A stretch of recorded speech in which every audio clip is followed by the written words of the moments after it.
Oui, je crois que le jour est plus fort que les ténèbres. Que serait le cœur de l'homme sans l'éclat joyeux de l'aube? Que serait demain? Nous sommes tous branchés sur la politique. Le président des États-Unis va transférer son ambassade à Jérusalem. Boum!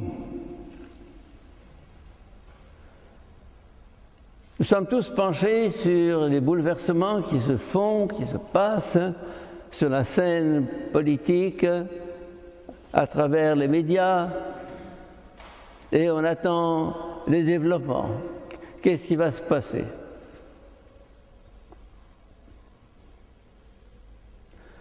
Oui,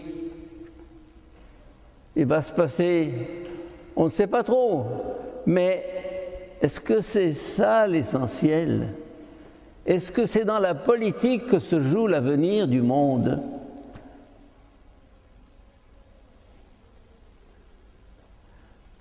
Et c'est là que l'Évangile d'aujourd'hui nous donne une réponse.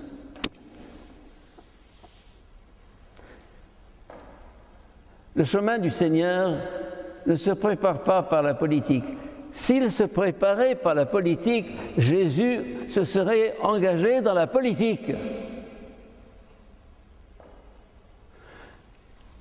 Mais il a systématiquement refusé ce chemin.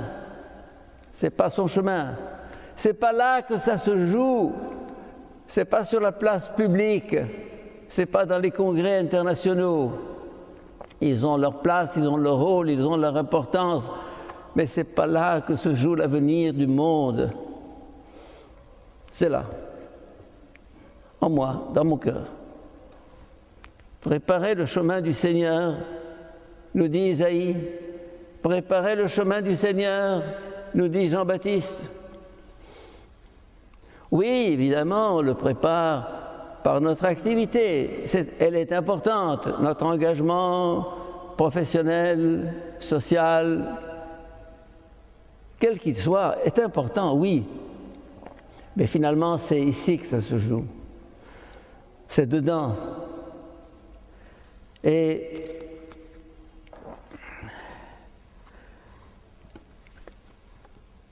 comment le préparer? Je cueille quelques phrases d'Isaïe ou bien de Jean-Baptiste. Aplanissez la route. Comblez le ravin. Abaissez les collines et les montagnes. Que les passages tortueux deviennent droits. Que les escarpements se changent en plaine.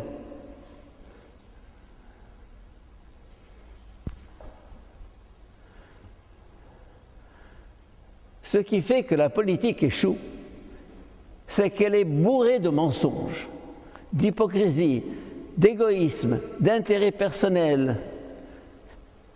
On ne cherche pas le bien de l'homme, on cherche l'argent, l'intérêt.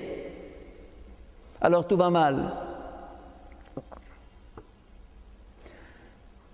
L'obstacle, il est là, il est en moi. Quand je me mets en prière, quand je réalise une victoire sur moi-même, sur une tentation, sur une passion, sur un défaut, sur un péché, quelque chose se débloque en moi et la grâce passe. Et quand elle passe par moi, elle passe en vous, chez vous, dans le monde. Quand je me mets en prière, je sais que j'ai ici la clé du haut barrage. Pas d'Aswan, ni d'Éthiopie. Le haut barrage qui va répandre un fleuve d'eau sur le monde. Pas moi? Yes, oui, naam.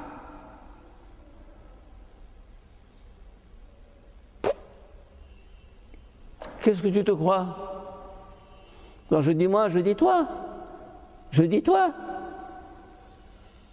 J'ai en moi la clé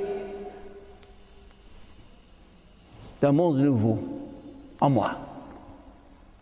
Mon oui et mon non le plus secret sont la porte ouverte ou fermée vers un monde nouveau.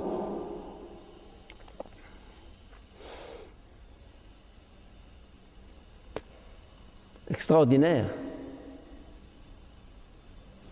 Dieu est là, avec toute sa force, avec sa toute-puissance, celle qui a créé les mondes et l'univers. Il est là en moi et il me dit, je veux continuer d'agir, de créer, de construire. Ouvre ton cœur. Ouvre ton cœur. Prépare-moi le chemin. Fais sauter les verrous. Débloque la route. Et le fleuve passera. Et le monde changera. Par moi. À travers moi, pas par moi. Par lui, c'est lui, c'est lui, c'est lui qui agit et qui fait. Et sa gloire est de continuer de créer, d'agir et de faire. Mais ça dépend de moi. Et pourquoi? La liberté. La liberté. J'ai le pouvoir de bloquer l'action de Dieu ou de la débloquer. J'ai ce pouvoir.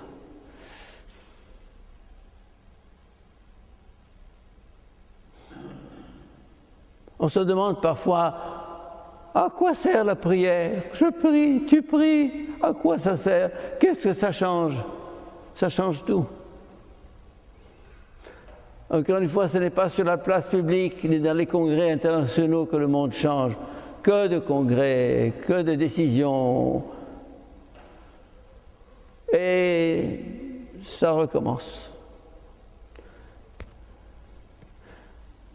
La foi consiste à dire, moi, j'ai en moi le destin du monde, l'avenir du monde, en moi, dans ma main, dans ma prière.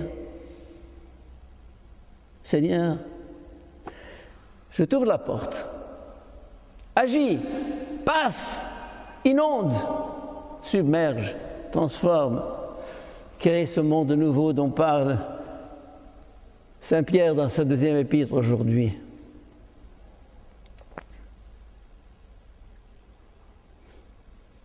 Ou bien Isaïe. Alors la gloire de Dieu se révélera. Alors quand tu auras aplani le chemin, déblayé la route, redressé le passage tortueux,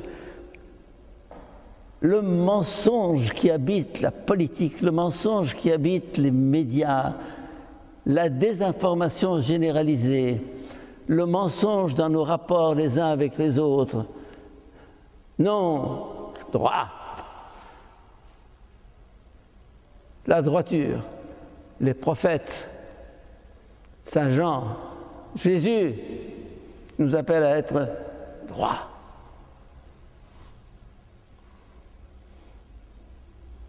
Eh bien, à ce moment-là, alors la gloire de Dieu se révélera. Voici votre Dieu, il vient avec puissance. Cette puissance qui transformera ce monde. Et alors, il viendra avec puissance, et aussitôt après, Isaïe nous dit, qu'est-ce qu'il nous dit? Qu'est-ce qu'il nous dit? C'est bouleversant de voir ça. Il vient avec puissance, son bras lui soumet tout. Alors, on attend un Hitler, un Staline, un Néron. Comme un berger, il fait paître son troupeau. Son bras rassemble ses agneaux, il les porte sur son cœur. Il mène les brebis qui allaitent. Oh, le roi est un berger. Tendre avec la brebis, l'agneau, il parle d'agneau, il rassemble ses agneaux. Oui, ce règne qui vient est un règne d'amour, de tendresse. Et c'est ça que nous attendons. Car Noël, ce n'est pas ce que les Juifs attendaient.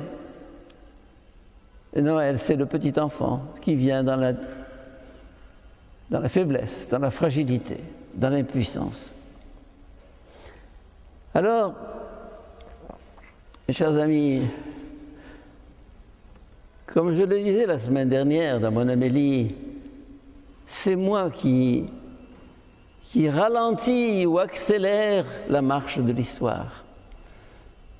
C'est moi qui décide finalement de son aboutissement, de son accomplissement et de son succès. Eh bien aujourd'hui, convainquons-nous que chacune de nos décisions les plus secrètes, les plus personnelles, met en jeu l'avenir du monde. Et à ce moment-là, le combat que nous menons, l'action que nous exerçons autour de nous, progressivement fera place à un autre combat, une autre action, quelque chose de plus profond, de plus intérieur. Savoir comment oui ou mon non conditionne l'avenir, et que le oui de Marie, dit dans la plus grande discrétion de sa petite chambrette de Nazareth, a ouvert les portes à la transformation du monde, le salut du monde. La petite Marie que nous avons dressée devant nous, c'est elle qui, par son acceptation de l'appel de Dieu, nous a ouvert la porte de la vie en son Fils Jésus. Amen.